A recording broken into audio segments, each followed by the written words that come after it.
Okay, I'm in sporty 3, mode. 2, Plus. 1. Yeah, see, there we go. Yeah! Don't shift for me. That's not okay. You redline and it shifted for you. That's why. I was pulling the paddle, but it decided to shift. Anyway, How that's exciting okay. is that? For your 5-seater, the size of a Cayenne, Yes. that's a whole lot of power there. 2 horsepower and 620-something pound-feet of torque. That's a lot. Let's dive into that, shall we? This is the 2021 Mercedes GLE63S. It is the top. Yes. They don't put more stuff or make anything with more power, any SUV with more power, and we're delighted to be in it. You're watching Everyday Driver. We make a TV show, podcast, and YouTube channels dedicated to great cars, driving adventures, and helping you find a car you'll love. subscribe and hit the bell so you don't miss a thing. It's like when you're in first class on an airplane. Mm-hmm. You know how everybody just says it's better? You get in this and you go, oh, well, this is better. It's the exact same kind of thinking. Yeah. But the notable thing is the engine. Mm-hmm. It's 4-liter, twin-turbo, Mercedes AMG, hand-built, handcrafted, delightful chunk of metal. Now with more electronics.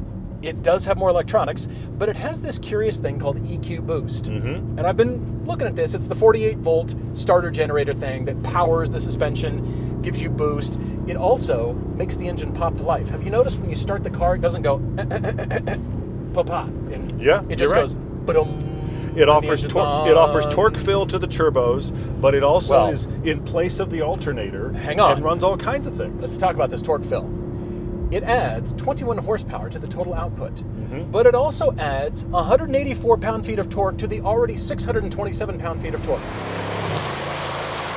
That is everything when you take off. Lots. See? More. Now It's with more. just better. My God. Listen to that. It's got, okay. They at least did think to give us winter tires, which is good because the Yow. temperature's a bit questionable right now, and this has far too much power for, hey, I For want a back anything. road. For really. Well, but this Except is, for the Germany. But this is to the thing you and I have started talking about, which is that I start to think that this is where crazy power should go as SUVs. Because they weigh a ton, Mm-hmm. let's just give them crazy power and performance and allow us to Yeah. still have nice little agile sports cars Yeah. that don't need a lot of power, which means that this power still allows, yeah, this is nuts. There's full Whoa. power right there. Up the hill, Full in the power. sleet. That seemed like a good idea. It's yeah, always all a of good that idea. seemed like a good idea. But that actually means this 5,500 pound truck, let's be honest, It's with a truck, high sure. ride height, Yeah. does a 0 to 60 in the mid 3s. I looked at the other cars that we all of us enthusiasts love as a benchmark because you want to know. We need some sort of base comparison because Okay. we don't always look at stats, but it does help to digest what this thing is capable of.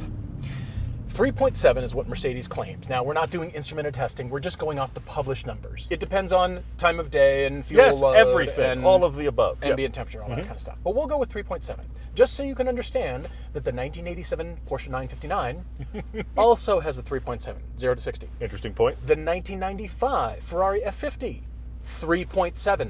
And the 2011 Lexus LFA Nürburgring Edition, 3.7. Interesting point. Also this with 5 people in it and a bunch of cargo in the back. It's got And more. less money. Yes, good point. It's got more cargo space than my Cayenne that my wife and I had, even though it is the same level. It is below the Suburban level. It's only a 5-seater. It has more back seat space than the Cayenne and about similar space in cargo. Of course, you can get this in coupe form, which guess what? That means less cargo space and more looks like a sports car while riding like a truck.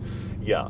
They'll sell a few. They will sell a lot of don't them. you worry. I can't Don't you worry. believe the performance that's available with all of this tech in here. But of course, it also has the great Mercedes awesome MBUX system and adaptive ride and self-leveling, and it's on and on and on. Plus, I have to say this, maybe some of the best seats I've been in a modern car or truck, including performance cars. Yeah. These seats are phenomenal for I'm comfortable or I would like to drive hard. The seats are brilliant. And that's interesting to think. I'm in an SUV with supercar numbers and supercar bettering seats, and I have family behind me. That's kind of weird. That's really weird. That's where we're at. Yes, it is. Todd and I always say, no car is perfect. True. Completely true. There's 100% no car that's true. perfect. Yes. It's not that we're always looking for the perfect car either, because the perfect car for you might be at a different price point. It might do different things. As far as subjective perfection, this is pretty darn close, because everybody who rides in this doesn't want to get out. You're right. Everybody goes, Yep. what? And it does what? Now, it costs a lot of money. This is almost $132,000. Yes, it is. That's a lot of money. Yes, by it is any a standard. lot of money. Most cars that we all buy are, $30,000, $40,000 maybe for a new car. Add $100,000 on top of that. You're absolutely right. That's a lot. But then you start looking around and you start feeling the performance and everything that it does, and that energizing comfort package that you suggested about the performance seats that do the massage thing. It's crazy. And heating and cooling. That Southern hospitality. This does have Georgia tags, if you've noticed. That's where Mercedes headquarters is. Little Southern hospitality buttons Great down point. here. I don't think that there is a better seating setup at any price point. There's depths of menus. There's still menu settings we haven't even discovered. It's astounding. There's 64 colors of ambient lighting around the cabin. It's changing as we speak. You're right. You're right. It's about the whole experience, and nobody ever wants to get out. I love that they're not trying to make this 5-seater into a 7-seater. You can just can get the GLE with an extra checkbox 7-seat, Well, but I honestly, guess you can. allow this to be a 5-seater. Leave it here. Everybody that is making anything that they claim is an SUV, and I'm including those people that are just making hatchbacks that are lifted, are trying to figure out how to cram 7 seats in, because just in case we need them, just so they can say they have something. Let the 5-seaters be the 5-seaters. This is great as a 5-seater. It's fine like that. Leave it alone. Let's look at the interior. It's relatable shapes. This, I think, will last a long time. And you've noticed what Mercedes has done across the board on all their cars is this hoodless design. There's no more hood over the IP, that sort of typical sort of design. It gives you the hood over the instrument cluster. Yeah. Look at this interior. There's nothing there. It's just giant screens, but it's not intrusive. And it's very friendly. And in the oddest way, it's not this intimidating, where's all the stuff. It kind of makes you want to go dig to see what else this has. We've had this for a week. And every time one of us swaps it out for the other one, we're like, did you know it does this? We keep finding stuff in the menu. It's like, and this is not a perfect example, but it's like Photoshop. Photoshop is such a deep program. Tons of people say, oh, I can work Photoshop. No, you can't. And I'm including myself.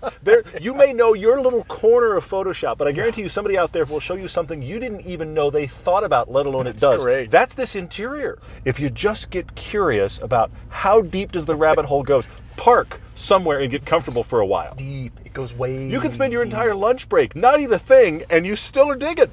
It's nuts. So look at the exterior design. Beautiful, swollen, voluminous shapes with crisp lines ending in something very sharp. You'd think that really doesn't work, but look around. It really does. So the hood, the fenders, everything's swollen, muscular, ending in some kind of crease or sharp point. This defines Mercedes styling. Everything they're doing, and it's sensual. That's good. This same drivetrain was we drove it, the big GLS, which is their Suburban, if you 7-seater, the big GLS 63S. It was, and crazy powerful. It's the same drivetrain as that.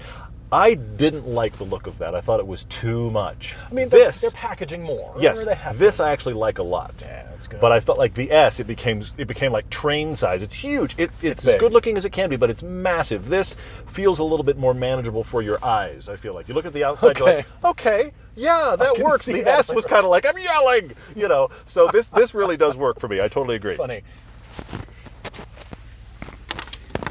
Yay, sleet.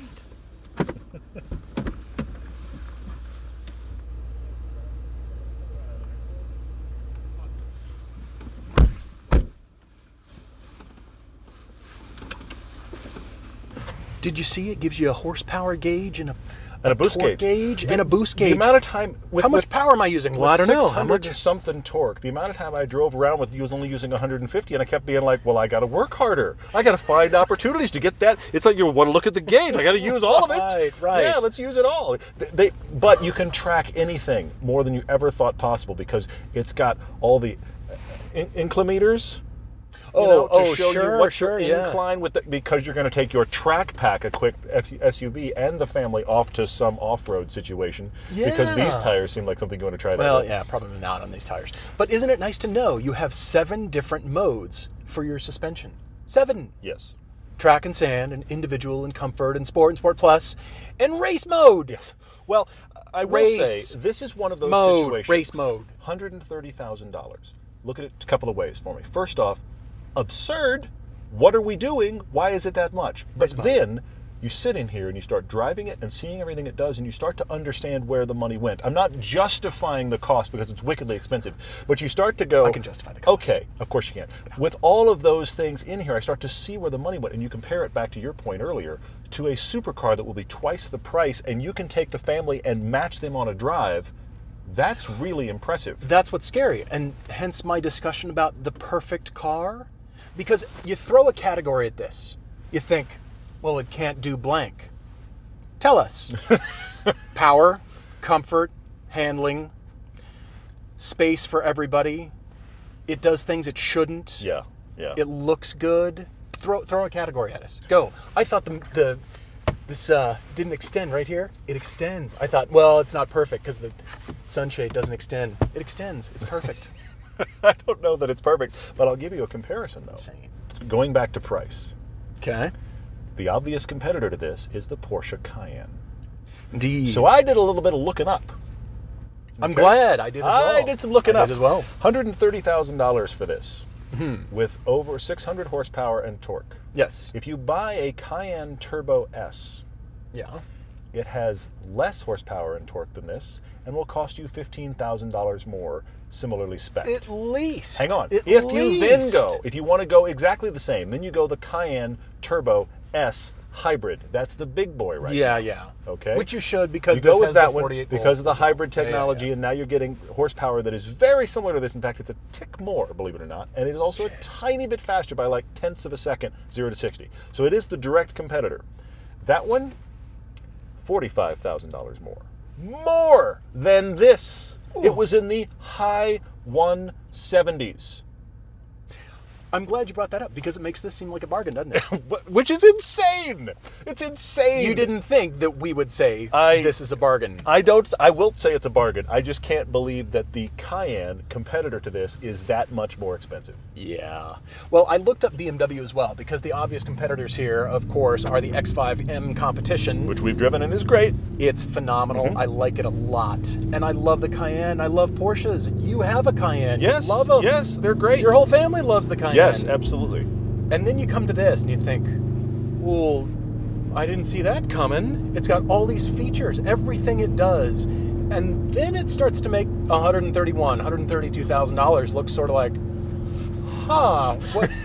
what do I have to do?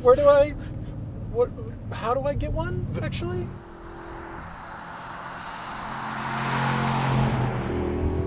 Drag race mode. We aren't even in the mode. It doesn't care. It doesn't matter. Holy crud. Did you even fill the bar? You almost did. You did 580. Mercedes, you got to try harder. Fill the bar. You got 580 torques. You still had like 50 left. I didn't use it all. That was I too ran bad. out of road. That was too bad. If your windshield wipers stop working, just go faster. It'll clean it everything will clean right off for yes. you. It's astounding. I'm telling you, I aspire to owning this.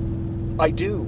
I don't have a need for it, but we're way past that, aren't we? You can't even see need from here. No. There's nobody out there that's going, you know what I need? I need my 5-seat SUV to do everything I could ever imagine interior-wise, also have great seats, and go hunting for supercars. I need that. You don't need it, but you want it. You want it. You don't need it. I desperately want this. Again, perfect. Because where does Mercedes go from here? This has plenty of power, lots of power. Sounds great. The noises this thing makes make you ache. Easy there. That's what it sounds like? Yep, that's what it sounds like.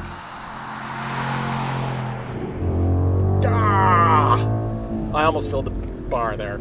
Almost. I'm trying. Yeah, you got to like 600 something. Good job. Just barely into the, The thing about this is how easily it moves. And that's what power does for you. Yes. Not just accelerative power, but braking power, and how well the suspension controls the weight of the car. So it doesn't feel like a large vehicle. It feels small. It feels nimble. Yeah. You drive it very normally. You're not thinking I'm getting into a lumbering vehicle and whoa, I gotta come to a stop now, everybody hang on now. No, it stops. It's very normal, and it ruins you because you think now all cars should do this, and if you get into anything less than this, well, it doesn't accelerate just as fast, it doesn't brake quite as hard, it doesn't handle and go around corners, and it does feel good. I know why now. The handling is not the really tight initial turn-in. As you turn harder and harder than it does, but it's because of the high speeds. They don't want you wrecking when you're going well over, I don't know, how many digits are in that number? Yeah. Seriously, think about the Autobahn and driving this on the Autobahn, and you don't want to twitch at 150. You don't. You want Ideally to just ease into that. And they've already engineered, because everything on here has been thought about. There's not a, that initial feel that didn't occur to them. Nope, it occurred to them. It did. You have a new love. I think it's this. I do. I think you're all about this. I keep talking about perfection. Yeah. It's subjective. It's subjective. But then I get back to this and think, I just want it. I need it. How do I? You don't need it. How you do I want get it, one? though. I see that. Yeah. I can take it to the track. It's got race mode. Drag race. Let's drag race this thing. Can you imagine how fast this would go through brakes and tires at 5,500 pounds? And the amount of power like and torque watermelon this has. seed. You're gonna have to bring a trailer, not to take the car, but just to bring you extra tires and brakes. Right. But it can tow a trailer with all your tires and extra brakes. You're gonna brakes. have to have a trailer with just that. You're gonna be swapping out wheels and brakes in the paddock between sessions. Yeah, but when you own a car like this, who thinks about the consumables? Nobody ever. It's insane.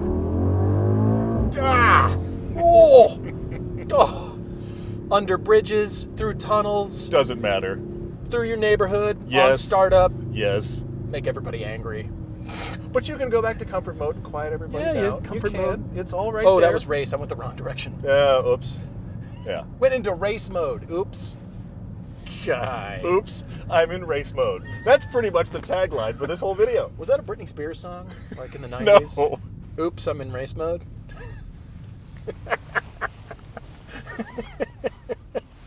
And scene.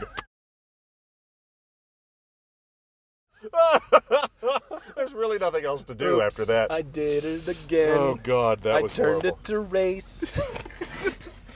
That's after the credits. I'm putting that in there.